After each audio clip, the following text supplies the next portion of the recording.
But just last Sunday, it was a scene of narco violence. After Kingpin El Mencha was killed, his cartel hit back. That's a major perception problem because Guadalajara is also a host city for the World Cup this summer.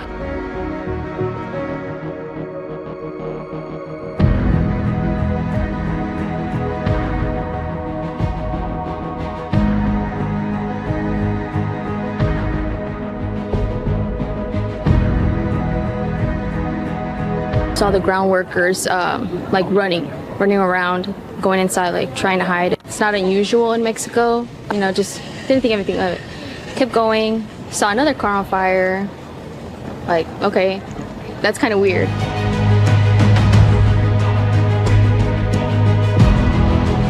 Piala Dunia 2026 seharusnya jadi pesta terbesar di dunia sepak bola.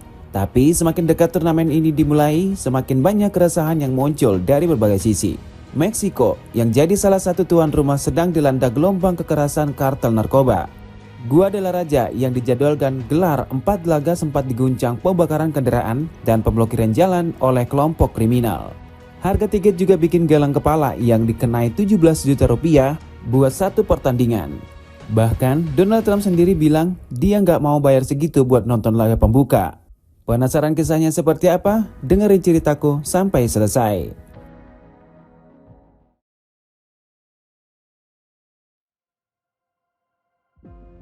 Keamanan tuan rumah yang kurang terjamin. Piala Dunia 2026 tinggal menghitung hari sebelum dimulai pada tanggal 12 Juni nanti. Namun, event 4 tahunan ini justru memunculkan banyak kekhawatiran besar. Keresahan paling besar datang dari kondisi keamanan di Meksiko yang sangat mengkhawatirkan. Negara ini memang sudah lama dikenal sebagai sarang kartel narkoba paling berbahaya di dunia.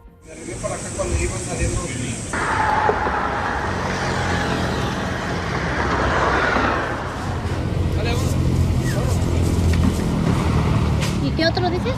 Boulevard Delta.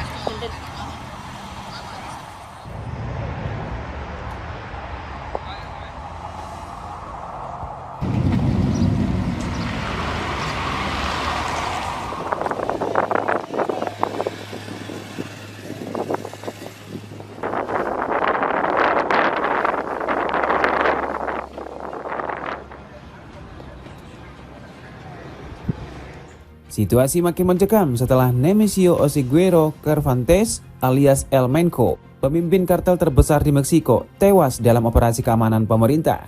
Kematiannya sempat memicu aksi balasan berupa pembakaran kendaraan, pemblokiran jalan, dan bentrokan senjata di berbagai wilayah. Guadalajara yang dijadwalkan jadi tuan rumah 4 pertandingan Piala Dunia langsung dilanda kekacauan. Bisnis tutup selama 2 hari berturut-turut dan warga nggak berani keluar rumah.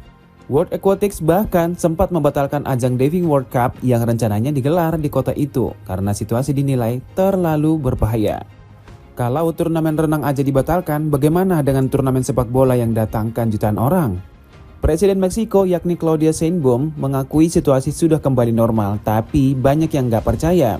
FIFA sendiri harus kirim delegasi khusus buat tinjau langsung kondisi keamanan di 3 kota tuan rumah Meksiko. Warga lokal sendiri meragukan keamanan kota mereka buat gelar turnamen sebesar Piala Dunia. Seorang warga Guadalajara belak-belakan bilang keadaan belum cukup baik buat orang asing datang. Keadaan belum cukup baik buat orang asing untuk datang ke Jalisco untuk acara seperti ini. Mereka seharusnya memindahkannya ke Monterrey atau Mexico City, kata seorang warga. Turis asing yang terjebak kekerasan di Puerto Vallarta bahkan memperingatkan situasi lewat sosial media. Beberapa menyatakan gak berencana kembali ke Meksiko setelah pengalaman mencekam yang mereka alami. Pemerintah Meksiko memang sudah siapkan hampir 100.000 personil keamanan lewat strategi bernama Plan Kukulkan. Program ini melibatkan puluhan lembaga pemerintah federal yang memasang 40.000 kamera CCTV tambahan di 3 kota tuan rumah.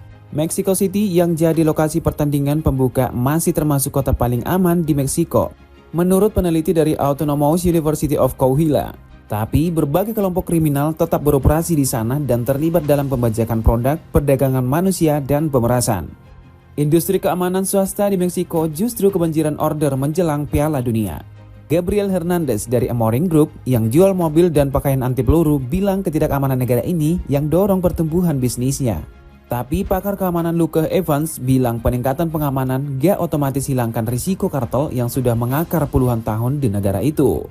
Persepsi publik bisa berdampak lebih besar daripada berisiko aktual dalam pengambilan keputusan perjalanan, kata Evans. Di Amerika Serikat situasinya juga nggak sepenuhnya nyaman. Donald Trump diketahui masih larang warga dari 12 negara masuk AS termasuk Iran yang jadi peserta Piala Dunia. Kebijakan ini bikin fans Iran gak bisa dukung timnya secara langsung di stadion. Hubungan Trump dengan Meksiko juga sangat buruk. Deportasi warga Meksiko dan rencana tembok perbatasan bikin suasana antara dua tuan rumah ini sangat tegang. Dua negara yang saling bermusuhan harus bekerja sama gelar turnamen terbesar di dunia. Di Kanada, kapasitas layanan kesehatan jadi kekhawatiran tersendiri. Sistem kesehatan publik negara itu dinilai bisa terbebani oleh lonjakan wisatawan internasional selama turnamen berlangsung. Tempat yang kurang ramah buat dikunjungi.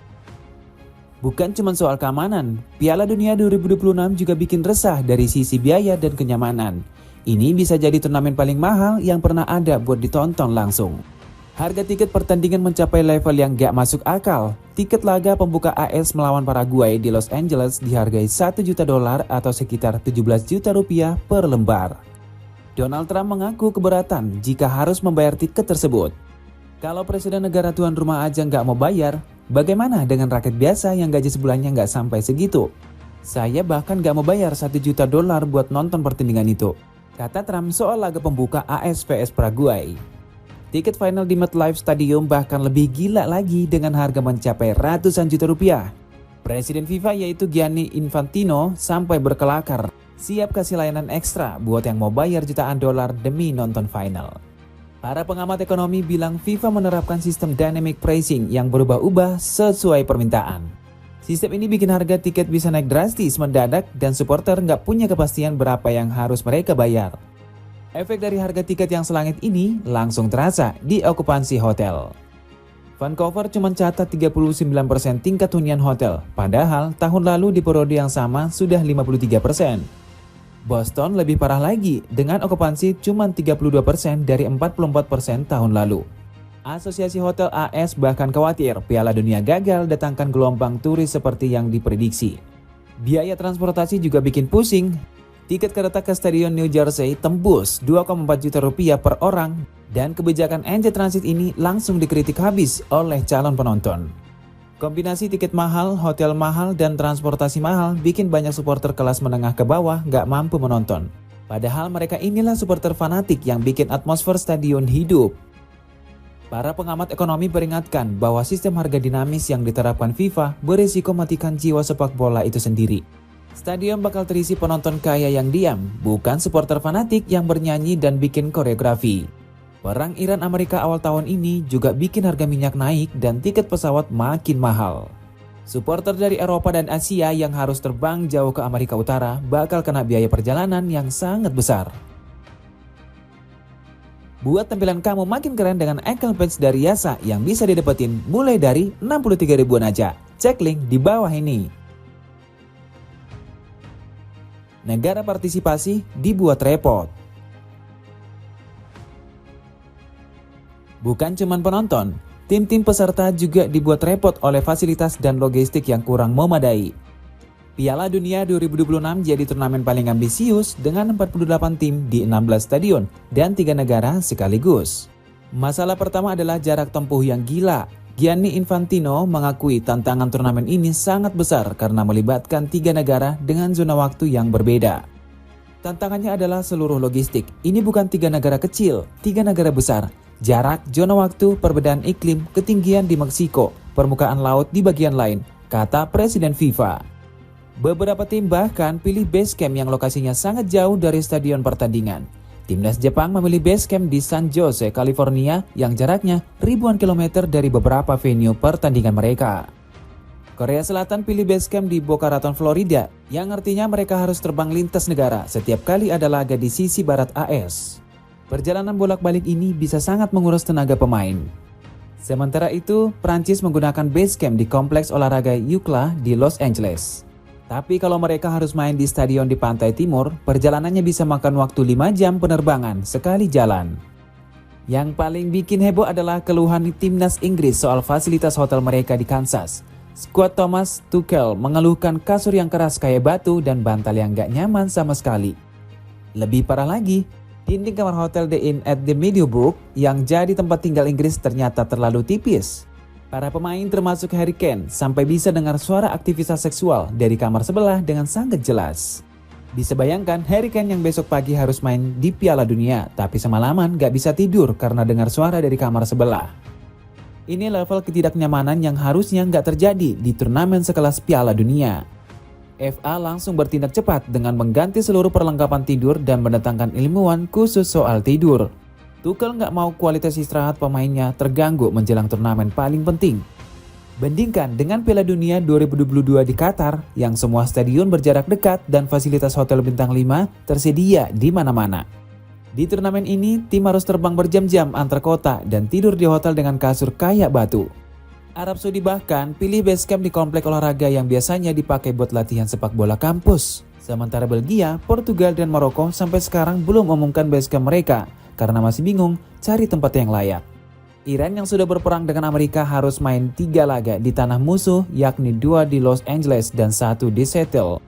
Basis latihan mereka di Tucson, Arizona yang lokasinya dekat perbatasan yang wilayahnya rawan aktivitas kartel. Iran sempat resmi mundur dari Piala Dunia setelah Amerika dan Israel membunuh Khamenei dalam perang 40 hari. Menteri Olahraga Iran bilang gak mungkin berpartisipasi di negara yang membunuh pemimpin mereka. Mengingat rezim korup ini telah membunuh pemimpin kita, dalam keadaan apapun kita tidak dapat berpartisipasi dalam Piala Dunia, kata Ahmad Donyamali. Donald Trump sendiri tidak keberatan dengan kehadiran Iran di turnamen. Kalimat ini terasa sangat merendahkan mengingat Amerika yang sudah menghancurkan Iran dalam perang 40 hari. Piala Dunia 2026 memang jadi turnamen paling ambisius sepanjang sejarah. 48 tim, 104 pertandingan, 3 negara, 16 stadion, skala yang belum pernah ada sebelumnya. Tapi ambisi sebesar ini datang dengan harga yang sangat mahal buat semua pihak. Keamanan yang kurang terjamin di Meksiko, tiket dan transportasi yang selangit di Amerika, fasilitas yang gak memadai buat pemain, dan logistik yang bikin repot semua orang. FIFA mungkin sudah jual lebih dari 5 juta tiket, tapi stadion bisa saja terisi penonton kaya yang diam, bukan supporter fanatik yang bikin atmosfer meriah. Piala Dunia tanpa suara supporter itu bukan Piala Dunia, itu cuma pertandingan biasa di stadion mewah. Pertanyaannya, apakah FIFA terlalu rakus dengan segala turnamen ini, atau memang siap menanggung semua resikonya? Yang pasti, Piala Dunia 2026 sudah jadi turnamen paling kontroversial bahkan sebelum bola pertama bergulir. Sepatu sneakers dari Kansik bisa kamu dapatkan seharga 138 ribuan aja. Cek link di bawah ini. Jadi begitulah cerita lika-liku keresahan Piala Dunia 2026 yang penuh masalah dari keamanan sampai fasilitas. Gimana menurut kalian? Ada komentar tentang cerita tadi?